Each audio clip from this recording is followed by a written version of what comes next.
Recording the score was really quite a big process because we had this blend of very modern instrumentation and then also more traditional European things like a string quartet. We had some brass players. It was quite a challenge to know which elements should be organic and which should have this very, very fresh feeling.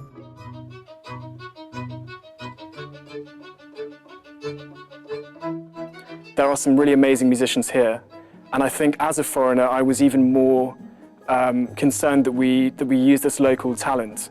So yes, it's my music, but it definitely, had a South African voice.